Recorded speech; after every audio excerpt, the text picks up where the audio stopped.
So Linda is kind of pioneer, so in the Women in Tech movement. You founded 10 years ago. Rails so it's Girls. a really nostalgic feeling to see my title be Rails Girls all of a sudden. But I was 23 at the time, and at the time tech ecosystems and communities were quite not burgeoning yet with diversity efforts and initiatives. And Rails Girls was kind of like my attempt to make a community of like-minded people for myself. But I do kind of attribute a lot of the stuff I've done after it within programming education and elsewhere in life also to the lessons I learned building that community. And in some ways, I think, so Rails Girls was a one-weekend workshop to teach young women their first experience in software craftsmanship. Not teaching them coding, not teaching them how to become programmers, but giving them an experience, giving them other like-minded women who felt similarly excited about technology, and then also acquainting them with the local existing Ruby on Rails scene, which was pretty much male at the time. So we, from the get-go, were a gender diverse event aimed for women. And it was supposed to be nothing else. It was supposed to be a one-off event in Helsinki. But then we documented everything. We put everything on GitHub, and programmers love GitHub. So they started to fork this template of organizing events. And today, 10 years later, Rails Girls has been organized, I think, in almost 400 or 450 cities around the world. But here's the thing. I think it's because of time. Because if you give anything enough time, it will have the room to grow into something. And I think that is kind of what I wish the panel will also discuss, is how do we give ourselves that time to build the communities we wish to see in the world. And a lot of people put a lot of pressure on me at the early days of Rails Girls to say that, how are you going to monetize this? How is this going to be like a product that you sell? And I'm like, I think Rails Girls is a volunteer effort. It's very heavy on the coaches. It's very kind of hard to monetize that community. But then Rails Girls formed the community of trust that then helped me do a Kickstarter campaign for the book series that I'm working on right now, and kind of create this educational pedagogy and philosophy around computer science education for the next generation. And that wouldn't have happened unless I had the community of Rails Girls helping me out all the way. And then maybe finally, I know how startups love to talk about scale, but like today and in this time and age, I kind of tend to see myself as a children's book author, and Ruby is an art project more than a company or more than a startup. And the word scalability and scale is such an interesting and exciting word, because in essence, I think technically what it means is that you can take something and make it bigger without losing the essence of the original thing, right? And I'm not sure if I want to do that. I think I want to change, and I think my project wants to change, and I think scaling in itself is just not interesting for me anymore. So I do believe that communities need to scale, but I also think we need to give ourselves flexibility and kind of time horizon to figure out what is the thing that we want to be building into the future.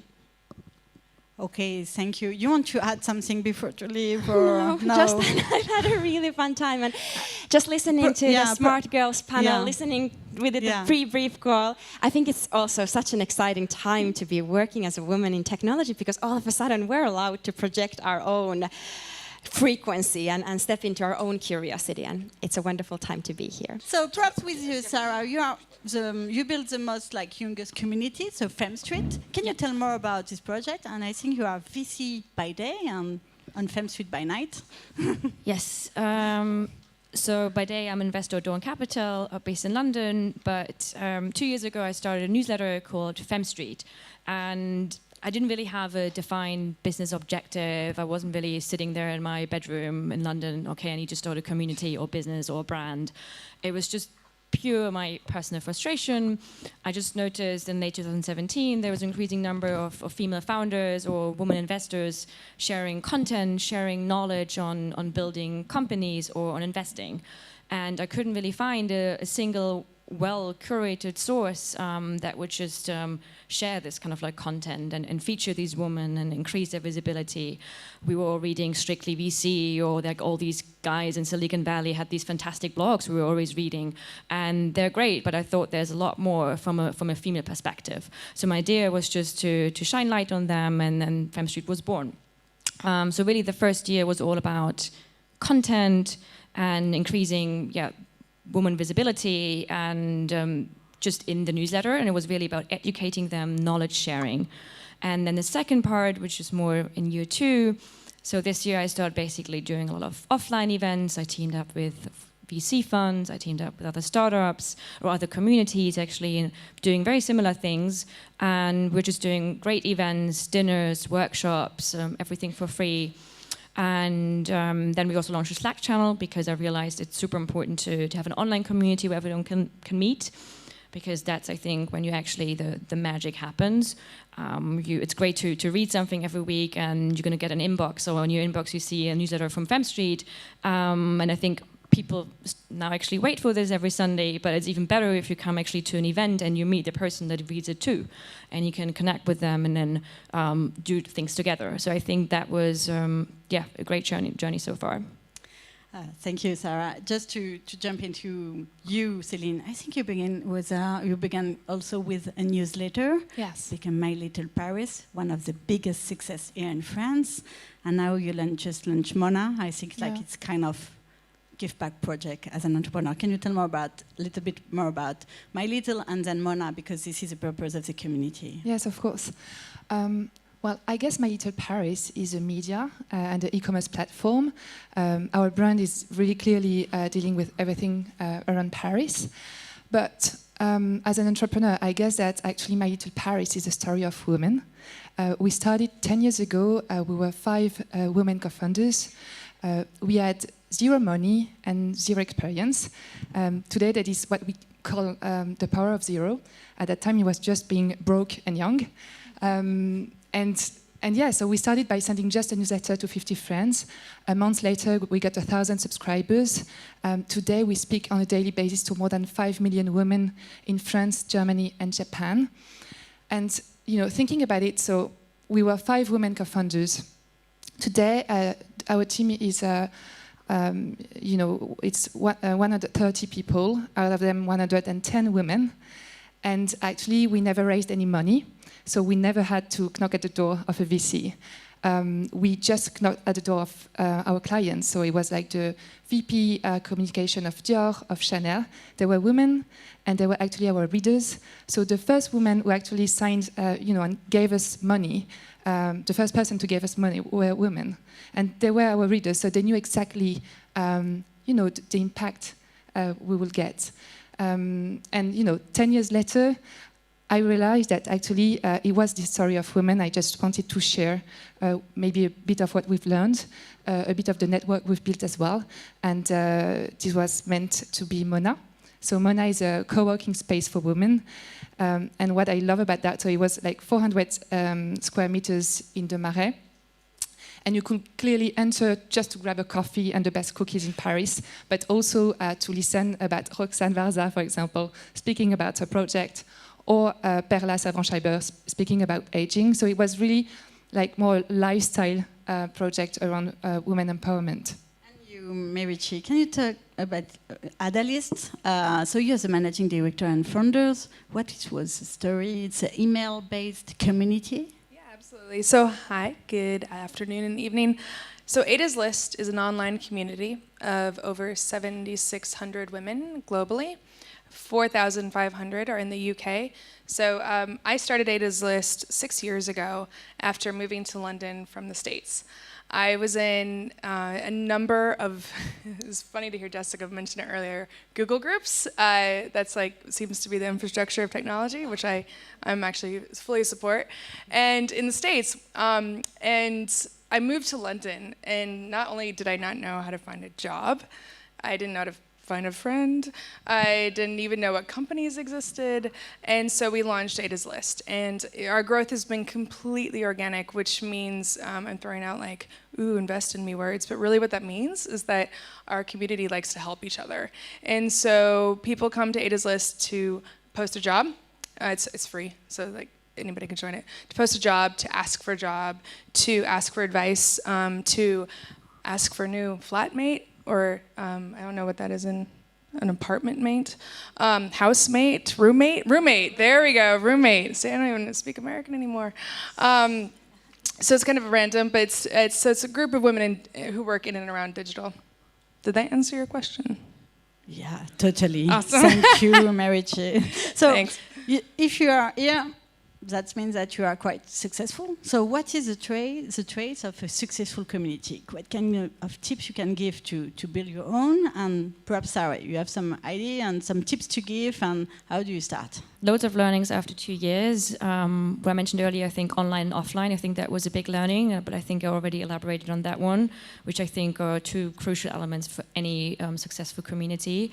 So it's great that I had a newsletter, but offline it's so much more important, and happy to obviously collaborate with others that have an even stronger offline component. But I think what really was key or is key is the focus.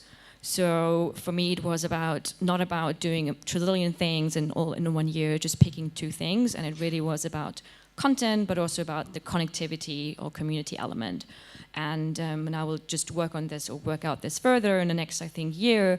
But I'm not going to do 2 or 3 more other things really, really well. I think that's just a fact. So I just picked 1 or 2 things, and I also decided just to create for my best readers or for my best community members, and not for all of them. So it was really about like getting to know them and speaking to them, and try to meet many of them all over the world, and building for them, and but not for everyone, just everything, jobs boards, events, workshops, and so I think it's crucial. Yeah, for us, I think a couple of lessons. First and foremost, so it's a non-hierarchical, completely democratic community, and I think that goes back to our values. So we've never intentionally been specific. We have channels that people can talk on, kind of like Slack or Threads or Conversations, but actually it's kind of been the open door approach that's worked for us, I think. And the other successful thing is because it's kind of this closed community, it's a safe space, and that is another trait that's worked for us. I think Alice from the family mentioned earlier today that it's a place for ambitions to grow, and that's something I could really relate to, where within Nada's List, the first thing you do is you send an email to introduce yourself. And when we were like 250 people, that wasn't a big deal, and then suddenly you're 7,600 women globally, and a lot of C-suite women and board level members, and you might just be starting out your career, but that's the place for you to start and for your ambition to grow. Yeah, I guess to me it's all about culture, because actually when I look back at those past 10 years, I realized that it was actually very easy to spot good addresses in Paris, nice places, and to send an email to 50 friends at that time. It was so easy, you just a nice restaurant, go back to your sofa and send an email.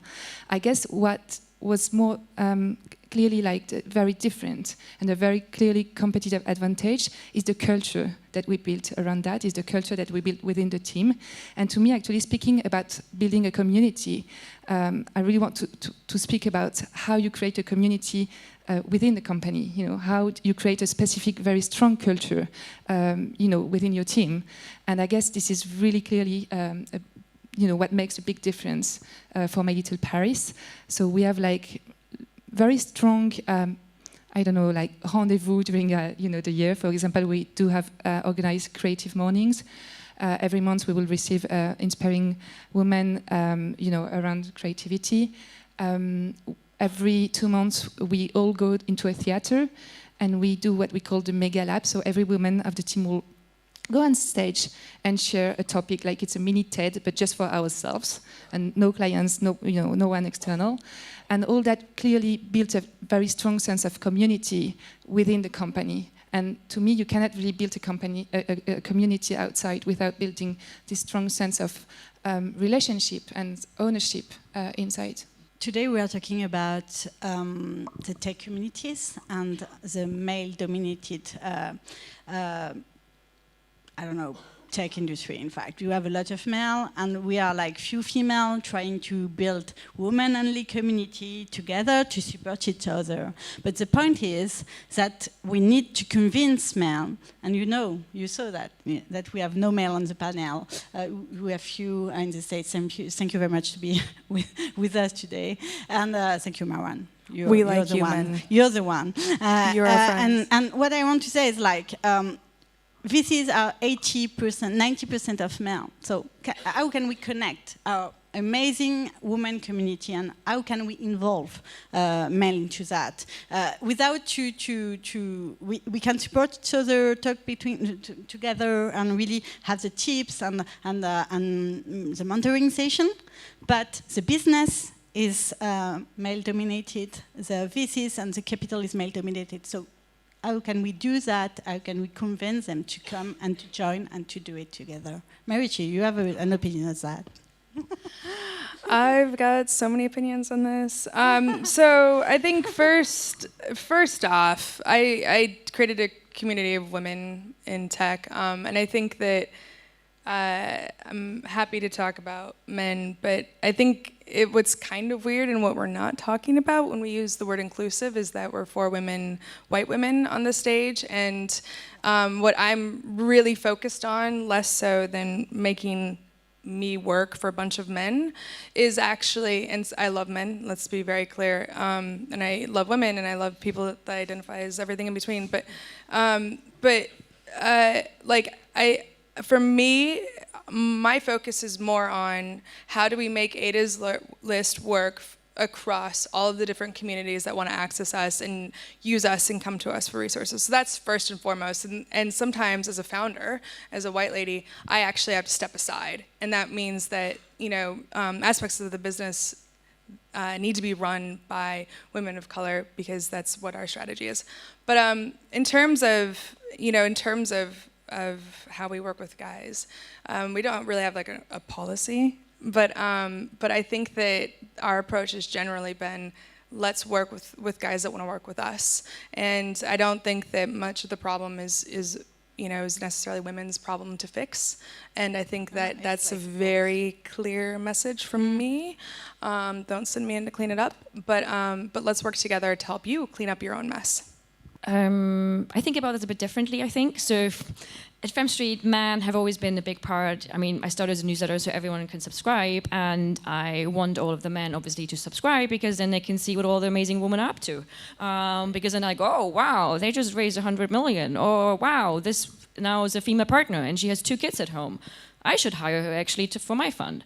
Or she's a principal and I should hire her. So I see it more from actually to increase the visibility, and you show the guys, okay, this is actually what's going on, and there isn't really a pipeline issue or what we discussed earlier, it's just the way how you see it, I think. So I think that's how I feel about it, and if you're very active or if you're reading the newsletter often, you can be part of the Slack channel as well. So if you're really, really engaged, and there are plenty of guys in there, and they're like super, super active, they're head of operations of leading tech companies, product managers, or we have partners at VC firms in there. We're hosting Ask Me Anything sessions. You have really access to experts, and they can be guys. So I think there's no real difference for me, because I think it's so important to have them there. I just want to build or have a platform where they can actually connect, and I'm just a facilitator, I would say. And I want to build on that. I think what's cool about that model is that it's been like that from day one. Yeah. And it's been inclusive across genders from day one. And I think that's smart because everyone is kind of equal in that sense. And so I think that's a great approach to doing it. Well, I guess I never raised any money whatsoever, but what I know is that when we opened Mona, I love, it was open to everyone, but clearly, and like My Little Paris, built for women. By women, and I just love the fact that when I saw, some men coming in, they were clearly in minority, and so they will enter like this, and then they will realize that, this place was owned by women and built by women. So I just love the fact to, change. The perspective, change the architecture, so you will not act as everywhere else. And to me, it's really like, it's been a turning point for a lot of men, that space. And also, I love to see my company as a lab. So, we launched the congé deuxième parent, so it's the, like paternity or maternity leave for everyone. In France, you just have 11 days as a father, when your kid is born. And to me, it was really important for that to offer 16 weeks fully paid. That is not the case in France. Because I want to work with men who are also happy to support that kind of policy and that are proud of, clearly helping that gap. Of course. So we are jumping into the next subject and topic. It was like, let's talk about money. We have a lot of informal communities we build like on your own, and you start, and it's going like organic. But then, if you want to perhaps have more scale or more organization or process or quality, you need to find money, and sometimes it's really hard to. Perhaps we can talk about monetization, a little bit about business model for the communities, just to have the possibility to grow. And so I know for my little it's clear, it's like a business, but how can you do when you are like a sporadic movement, organic movement? That's a really great question. Happy to chat with anybody afterwards who has some ideas. So I've got a number of answers. I think actually today my thinking's evolved, and I don't have an answer right now because every single panel has talked about community. This building is community. When Roxanne talked about it, it is about the community. It is about the members. It is about how they connect. It's about how you guys talk to each other. And everything that we do has a community. A newsletter has a community. Like, what? You know? And so if I take a step back, I guess when I think about the monetization, so for Ada's List, we are a community. I actually have for me, it's more, I view it as infrastructure. I view it as something that's necessary to exist for a healthy tech community to exist, and for a healthy tech community that's going to work for women and women of color, they need communities like Ada's List. And so for me, the monetization is a different thing because, you know, I don't make money out of building a road. In order to create impact. Yeah, exactly. But I don't make, you know, like as a person who I used to have a car, I didn't make money off of using that car, and so on the road. And so if you view it as an infrastructure, what is the funding model? And it's absolutely necessary from what everyone keeps talking about today, and I obviously agree. So that's something we're trying to work on ourselves, be it we ask our members to give donations or for some sort of corporate sponsorship. But that's kind of where we're at in monetization. Yeah, it's been I mean, Femme Street has been free for the last 2 years, so it's kind of like the newsletter. Obviously, it's free content, and I don't own the content. And I think there are a lot of ways you can monetize a newsletter. That it can be with ads or sponsors. But I think quite often, for me, community doesn't mean marketing. So you actually, if you have sponsors in there, if you have ads, you would build content, or you would build the community for your sponsors, or that actually financing it. You don't build it for the actual readers. I think that's quite often a big challenge. So these kind of communities, they would lose, let's say, their intention, or they move away from their initial intention. I think that's the danger here if you would start monetizing too early. But I've thought about this a lot because I've also reached a tipping point where the community has grown a lot. I want to do more, but I also want to I want to keep the quality up, but I want to keep the community small. So I think that's obviously a big challenge. I've been thinking about it a lot. I think I have a strategy now, but it's a work in progress, I think, and there needs to be a way so it's affordable and it's not $1,000 or whatever a year for everyone. It's like you pay something, but you also put a price tag on it. It may be associated with higher quality. So I think that's also fair. Whereas if you want to be part of something huge and where it's really low quality, you know. So I think it's really a question about putting a price tag onto something. And I spent a lot of time in the US this summer and just realized how more advanced these discussions are about like monetizing newsletters, monetizing communities, and everyone's monetizing the shit out of their newsletters, right? So. No, it's true, you know? Every single person based in, like, Ohio has a newsletter these days. No, but it's just like... Ohio? No, sorry. But it's just me being very, like, no. But a lot of people that are anywhere in the world can start businesses very easily, writers, independent writers, and monetize their newsletters or monetize the content, either their own or not even their own, but I think, which is crazy, it's like my case, it's not even my own content, right? So I think, and that happens a lot. So I think it's just in Europe sometimes, especially women would be a bit more careful with this topic. I agree. Right, but that's I think it's okay to get paid to do what you do. Yeah. Yeah. Let's jump into the do you want to add something? Well, yeah, because, you know, at My Little Paris and Mona, we So we had no money for the first year. It was actually not a business. It was just like a hobby. And I guess this is really one of the, the key success to My Little Paris. It wasn't a business. We didn't, and after a year, we started working with brands. But I guess the relationship with our readers, was built, and it took time. Because after 4 years, we decided to launch the box, and clearly today it's 70% of our revenues. But it was 4 years of really building the relationship with those readers, and having not in mind at all that it will become such a business. Yeah. So the good news is that we have a lot of women-friendly community in tech, into entrepreneurship. So perhaps we can talk for the last topic about collaboration. So we are here all to create impact and to change the tech and to change the entrepreneurship and to have more female in this industry. So how do you see the collaboration? Are doing some collaboration between like communities? Marichi, do you want to talk about that? Yeah, absolutely. So we're, in many ways, I feel like we don't want to own a specific space. We want to be a platform for whatever happens in our community to happen, and as long as it's not a bunch of jerks, but which is a policy. No, it's not. I'm rambling. Back to the question. So we collaborate with everybody that we have time to collaborate with, and that's something that has always been kind of instrumental to our survival. We're all volunteer run, and so we don't have time to do events, but our members have time to do events, and so in some sense, we wouldn't exist without some form of collaboration with partners, or just the inherent nature of having a collaborative community keeps us going.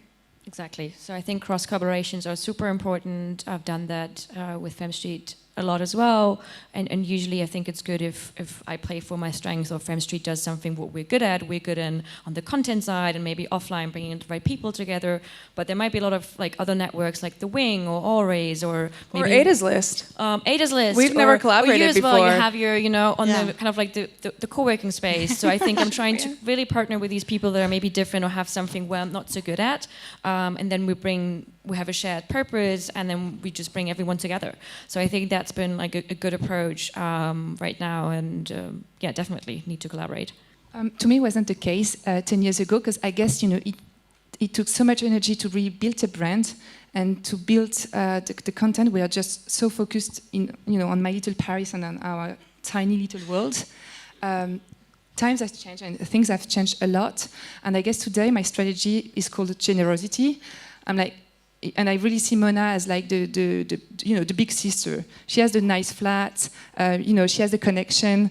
She can give you the flat for the weekend. That is Mona to me. So we have the space, we have the connections, and the doors are open. It's free for everyone, and that is clearly the way I see the collaboration today for Mona. This is really a nice place. You should go. Really. Come and jump. So perhaps just to finish, what's next for you? What's next for Femme Street? I think we will continue to focus on the two things we're good at, which is growing the newsletter and the connectivity or community element, which we now I think know what that means since we've talked about in the last 6 hours. But it's just getting better, getting bigger but better, and really finding a way to scale it. And keeping the quality really, really, really high. So that means maybe moving a bit more into jobs and helping people that are part of the community to hire each other, or doing more things with experts, or bringing an expert on the consumer side or on the B2B software side or expansion side, and do dedicated events. So I think these are kind of like the focus areas for the next 6 months. So for the next 6 weeks, we are launching a conference. We are launching. We're the first to ever hold a conference. So we have a conference in London on November 9th. So that's like right in front of me.